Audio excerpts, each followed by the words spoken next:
नमस्कार, मैं हूं अजय। गर्मी हो, बरसात हो या फिर सर्दी हो, हर मौसम ज़रूरी है, लेकिन बदलते वक्त और पर्यावरण में हो रहे बदलाव की वजह से ये मौसम हमारी सेहत को कई तरीकों से नुकसान पहुंचाने लगा है। आज स्वस्थ प्रदेश में बात सर्दी के मौसम में होने वाली ऐसी बीमारियों की जो खतरनाक रूप लेती जा रही हैं, और इनमें कान, नाक और गले की बीमारियां बेहद अहम हैं। ऐसी बीमारियों और उनके इलाज के बारे में जानकारी देने के लिए मेरे साथ मौजूद है ईएनटी स्पेशलिस्ट डॉक्टर तृप्ति कौर बरार। बहुत बहुत स्वागत है डॉक्टर आपका हमारे इस प्रोग्राम में।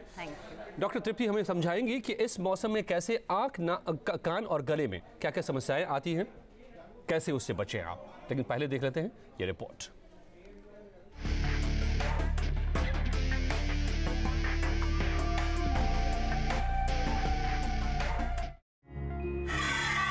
नाक, गला, जुकाम से हो जाए बेहाल, साइनस भी करने लगे परेशान, दिक्कत करने लगे कान, तो हो जाइए सावधान। ये है ठंड और प्रदूषण का डबल अटैक। जी हाँ, ये कड़कड़ाती ठंड यूं भी हमारी सेहत को नुकसान पहुंचाती है, लेकिन जब इसमें प्रदूषण अपना असर दिखाने लगता है तो मामला बेहद गंभीर हो जाता है। मामूली बीमारियां भी बेहद परेशान करने लगती हैं।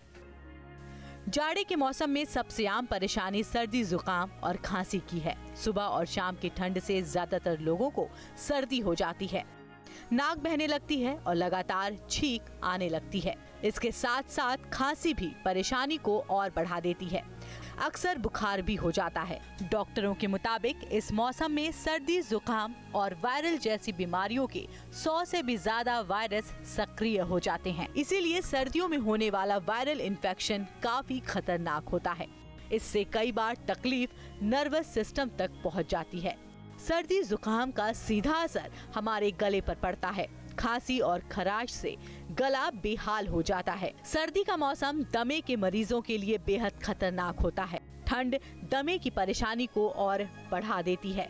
इसके साथ साथ कोहरा और स्मॉग भी ऐसे मरीजों को काफी तकलीफ देता है। सर्दियां हमारे कान को भी खासा नुकसान पहुंचाती हैं। जाड़े के दिनों में खास तौर पर बच्चों के कान इन्फेक्शन के शिकार हो जाते हैं, और अगर समय पर ध्यान ना दिया जाए तो ये परेशानी गंभीर बन जाती है। Bureau report, news state, Uttarakhand, Uttar Pradesh. जी हाँ, तो ठंड और प्रदूषण का डबल अटैक हो रहा है हमारे ईएनटी सिस्टम पे, और ये तीनों एक दूसरे से जुड़े हैं और ये हमें अक्सर परेशान करते हैं। डॉक्टर तृप्ति कौर बरार मेरे साथ जुड़ी हुई हैं, सीनियर डॉक्टर हैं, ये हमें समझाएंगे। बहुत बहुत स्वागत है डॉक्टर तृप्ति आपका। क्या वाकई ये 100 से ज़्यादा जो इस तरह के वायरसेस हैं जो हम अभी रिपोर्ट पे देख रहे थे, ठंड के मौसम में हमारे ईएनटी सिस्टम को अफेक्ट करता है? यस, तो ऐसा देखा गया है कि विंटर के महीनों में, सर्दियों में ये वायरसेस ज़्यादा थ्राइव करते हैं लो टेम्परेचर्स पे। अच्छा। एंड रिलेटिवली ह्यूमिडिटी थोड़ी सी कम होती है। ऑल्सो साल ब साल देखा गया है क्योंकि पोल्यूशन बढ़ गया है एंड सस्पेंडेड पार्टिकुलेट मैटर ज़्यादा है, so all this causes the virus to attack the system. तो ये क्या पॉल्यूशन आप बता रही हैं कि एक तो ठंड टेम्परेचर का कम होना, उसमें ये ट्रिगर हो जाते हैं वायरसेस, और दूसरा पॉल्यूशन इसमें और उनको साथ देता है, मदद कर देता है? बिल्कुल, और पॉल्यूशन भी विंटर के महीनों में ज़्यादा बढ़ जाता है क्योंकि ड्राई एयर है और कोल्ड एयर है, तो पोल्यूशन हमारे आसपास ज़्यादा होता है। तो किस तरह से ये अफेक्ट कर रहा है ये वायरस और ये पॉल्यूशन मिल करके हमें? तो आजकल ऑलमोस्ट हर तीसरा आदमी उसको कान, नाक, गले की परेशानी होती है, स्टार्ट होता है नज़ले ज़ुकाम के साथ, पर अक्सर क्या होता है ये इन्फेक्शन साइनसेस में चला जाता है। साइनस और साथ में कान का इन्फेक्शन हो जाता है। बच्चों में ज़्यादा कॉमन है कान का इन्फेक्शन होना। अडल्ट्स में है कि अगर ये इन्फेक्शन नीचे गले तक पहुंच जाए और गले से नीचे फेफड़ों में, लंग्स में भी चला जाता है। ऑल्सो प्रॉब्लम उनमें ज़्यादा रहती है, या तो बच्चे हैं या ओल्ड एज में, या फिर इम्यूनो कॉम्प्रोमाइज्ड हैं, कोई किसी को टीबी है पहले से या डायबिटीज़ है। इन लोगों में ये वायरसेस ज़्यादा अटैक करते हैं। इसके अलावा जो एलर्जीज़ हैं वो भी कुछ बढ़ जाती हैं विंटर के महीनों में। ऑल्सो विंटर के महीनों में क्या होता है, हम क्लोज्ड इन्वायरमेंट में रहते हैं, वेंटिलेशन कम है, तो कुछ एलर्जेंस हैं जैसे कि डस्ट माइट हो गए, डैंडर हो गया, ये सब बढ़ जाते हैं because of lack of ventilation. अच्छा, मतलब घर के अंदर जो डस्ट है या माइट्स हैं Yes. वो उनकी तादाद बढ़ जाती है, वो ज़्यादा हो जाते हैं। हाँ जी बिल्कुल, क्योंकि वेंटिलेशन कम होता है। ऑल्सो हीटिंग सिस्टम जो रहता है, जैसे हीटर्स यूज़ होते हैं घरों में, ऑफिसेज में, जहाँ पे भी हम जाते हैं, उससे क्या होता है हवा ड्राई हो जाती है। अब ड्राई एयर में और ज़्यादा आसान हो जाता है वायरस को हम पर अटैक करना। अच्छा, इसलिए वायरस इन्फेक्शंस का ये एक और कारण है कि ड्राई एयर में ज़्यादा अटैक करते हैं हमारे सिस्टम पे। मैं अपने दर्शकों को ये भी बता दूं कि वो सीधे सवाल भी कर सकते हैं आप डॉक्टर तृप्ति बरार से। नंबर आपके टेलीविजन स्क्रीन पे चल रहा है 0120-713-8644। इस नंबर पे आप सीधे फ़ोन करके पूछ सकते हैं कि आपको क्या प्रॉब्लम है। डॉक्टर, जो आप बता रही हैं कुछ बातें जो मैं इमीडिएटली उसको अंडरलाइन कर देना चाहता हूँ हमारे दर्शकों के लिए, कि जब ठंड के दिनों में, ठीक है, ठंड से बचने के लिए घर को बंद रखना भी ज़रूरी है, लेकिन शायद ज़रूरी ये भी हो जाता है कि आप घर को साफ़ सुथरा रखें, डस्ट नहीं हो ज़्यादा चीज़ों में अटके हुए, और घर को का वेंटिलेशन भी होता रहे, ये भी ध्यान रखें। बिल्कुल, और साथ में हाइड्रेटेड भी रहें, क्योंकि ड्राई मंथ्स हैं और हम हीटिंग यूज़ कर रहे हैं जो और ज़्यादा ड्राई कर देते हैं हवा को। सो अपने आप को हाइड्रेटेड रखें, प्लेंटी ऑफ काफ़ी सारा पानी, फ्लूइड्स, वो सब लेते रहें।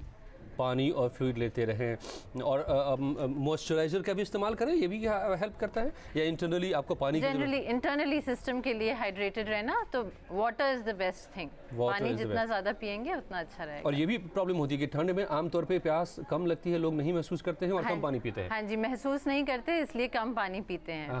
पर हवा ड्राई है, जैसे हम हीटिंग में बैठे हैं जी, तो इसलिए नहीं पी रहे, पर पीना ज़्यादा चाहिए, ज़्यादा पानी पीना चाहिए। ये उल्टी बात है, तो इसका खास तौर से ध्यान रखिए कि बंद घर को रखने से आप ठंड से बचने के लिए बंद रखते हैं, लेकिन उसको खोलने की भी ज़रूरत है, घर को वेंटिलेशन की ज़रूरत है। गर्मी नहीं लग रही है तो पानी ना पिए, ऐसा नहीं है, ज़्यादा पानी पीजिए ताकि आप हाइड्रेटेड रहें, क्योंकि ज़्यादा ड्राई रहता है इसमें वेदर। डॉक्टर, आप बता रही थी कि ये जो पोल्यूशन और जो ट्रिगर होते हैं हमारे वायरसेस, वो जब एक्टिवेटेड एक बार होने लगते हैं तो क्या क्या लक्षण उनके सामने आते हैं, क्या क्या परेशानियाँ सामने आती हैं?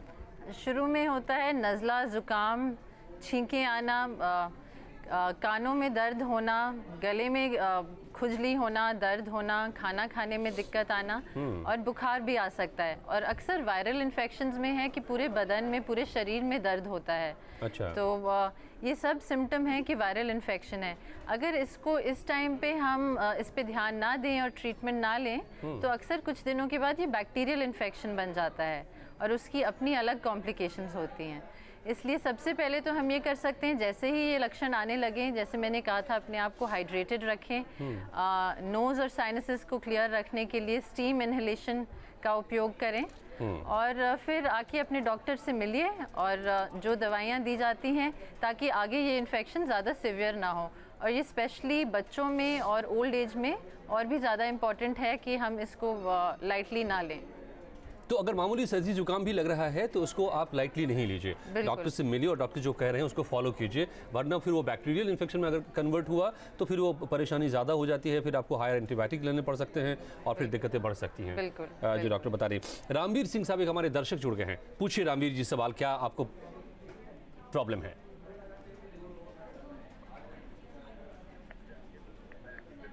रामवीर जी पूछिए सवाल।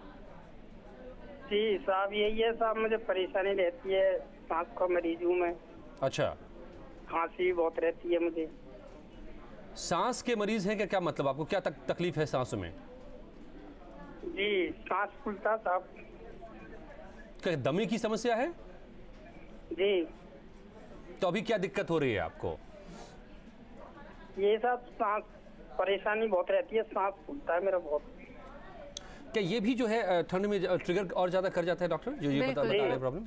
जो एस्थमेटिक लोग होते हैं उनमें भी ज़्यादा एस्थमेटिक अटैक्स ट्रिगर हो जाते हैं विंटर में, और अक्सर ये नज़ले ज़ुकाम के साथ भी ट्रिगर हो जाते हैं। अच्छा। तो अगर इस टाइम पे आपको रामवीर जी, अगर आपको ऐसा है तो आप अपने नज़ले ज़ुकाम के लिए भी ट्रीटमेंट लीजिए, और जो अस्थमा के लिए अगर आप रेगुलर बेसिस पे लेते हैं वो कंटिन्यू कीजिए, नहीं तो इस टाइम पे ज़रूर इसका आप ट्रीटमेंट लीजिए ताकि आगे जाके और कोई गंभीर समस्या ना खड़ी हो। मतलब ठंड के दिनों में अगर आपको पहले से ही दमे की शिकायत है, एस्थमेटिक है, तो आपको ज़्यादा प्रिकॉशन लेने की ज़रूरत है। बिल्कुल।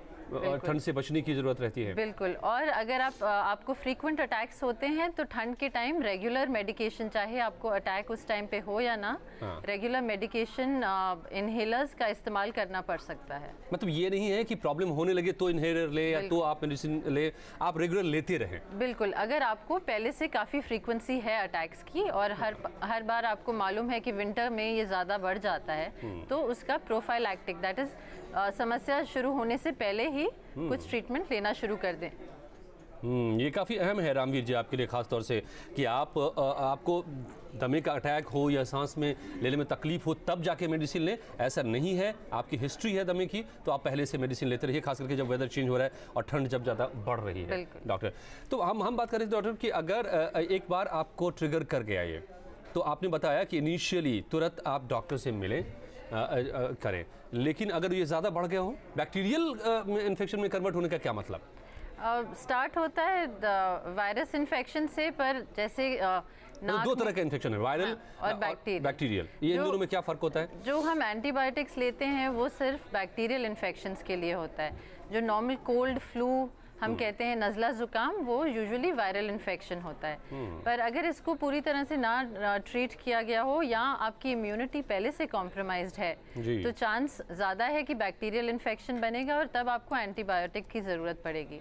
क्योंकि अगर नहीं लेंगे तो इसके और भी साइड इफ़ेक्ट्स हैं, जैसे कानों में इन्फेक्शन पहुंच जाना, नाक से कान में चला जाता है। और जैसे मैंने पहले कहा था, बच्चों में ज़्यादा कॉमन है मिडल ईयर इन्फेक्शंस, उसकी वजह से कान से पस भी आने लग सकता है और कान में सुनाई कम हो जाती है। अच्छा। और इसको भी इस टाइम पे ना ट्रीट किया जाए तो ये प्रॉब्लम कुछ लंबे सालों तक चलती रहेगी और आगे सर्जरी की ज़रूरत पड़ेगी। तो हल्के में नहीं ले सकते आप मामूली जुकाम को भी, खास करके आजकल जो मौसम का हाल है और पोल्यूशन का हाल है। सत्येंद्र जी हैं हमारे एक दर्शक बदायूं से, पूछिए सत्येंद्र जी सवाल। मैं ये कहना चाह रहा हूँ सर, मुझे बार बार हर दूसरे तीसरे दिन जुकाम हो जाता है, टीका काफी आती है। बार बार जुकाम हो जाता है आपको, क्या ठंड के दिनों में ज़्यादा होने लगता है ये? सुबह के टाइम में सर होता है जी, सुबह के टाइम में अधिक हो जाता है, बार बार बहुत चीजें आती हैं। सुबह और शाम में ज़्यादा हो जाता है? जी। अब ये कह रहे हैं सुबह और शाम? सुबह शाम में अधिक रहता है। ये कह रहे हैं, जहाँ तक मैं समझ पा रहा हूँ, आवाज़ ठीक से नहीं आ रही है सत्येंद्र जी आपकी, लेकिन कि सुबह शाम में ज़्यादा इनको जुकाम हो जाता है और बार बार जुकाम होता रहता है। तो ये क्या है? ये एलर्जिक भी हो सकता है। ये देखना पड़ेगा कि इनको एलर्जीज़ के लक्षण है या नहीं। एलर्जी में क्या होता है, अक्सर छींकें आती हैं, नाक से एकदम पानी आने लगता है, खुजली होती है नाक में, आँखों में।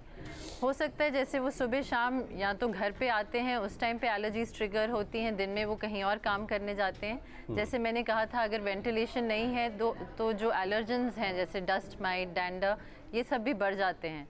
तो जैसे ये बता रहे हैं, इनमें अगर एलर्जी की दिक्कत है तो उसके लिए भी ट्रीटमेंट है। कुछ नेज़ल स्प्रेज होते हैं जो इस्तेमाल किए जा सकते हैं 2 हफ्ते से लेकर 6 हफ्ते तक, और इसको कंट्रोल में किया जा सकता है। और घर में साफ़ सफाई का भी ध्यान रखें। हो सकता है घर आने के बाद ऐसा हो रहा है, सुबह शाम कह रहे हैं ज़्यादा हो रहा है, तो वो डस्ट और माइट की प्रॉब्लम भी हो, तो धूल वूल तो नहीं है ज़्यादा घर में, ये देखने की ज़रूरत है। जितेंद्र जी वाराणसी से इंतजार कर रहे हैं, पूछिए सवाल जितेंद्र जी।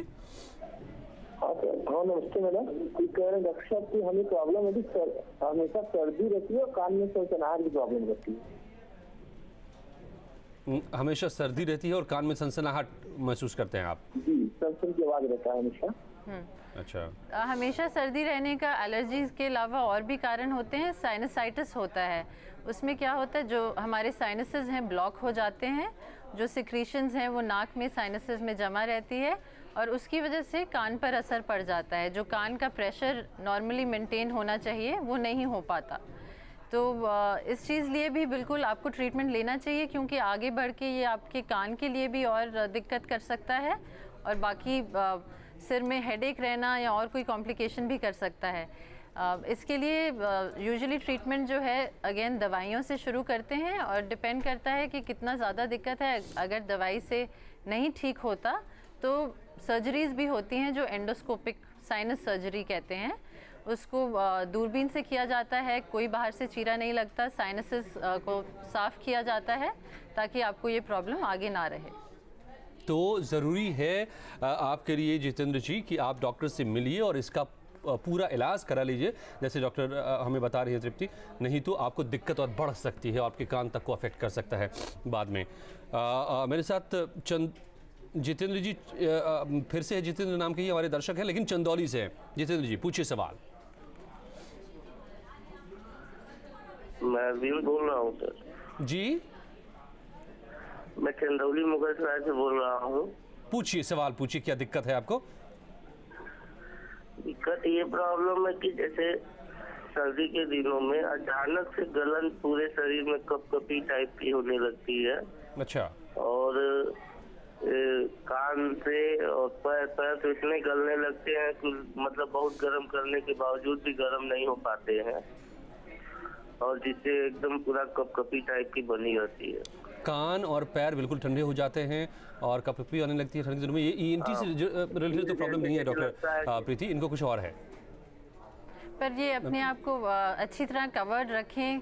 कान को और पेरिफेरीज में ज़्यादा ठंड लगती है तो कान, हाथ, पैर सॉक्स पहन के रखें, अपने आप को वार्म रखें तो कम होने का चांस है। संदीप यादव जी हैं गोंडा से। संदीप जी पूछिए सवाल। दूसरा से आ रहा, मेरा लाइन पे रख दिया। संदीप जी आपकी आवाज आ रही है आपको? बिल्कुल बिल्कुल पूछिए सवाल।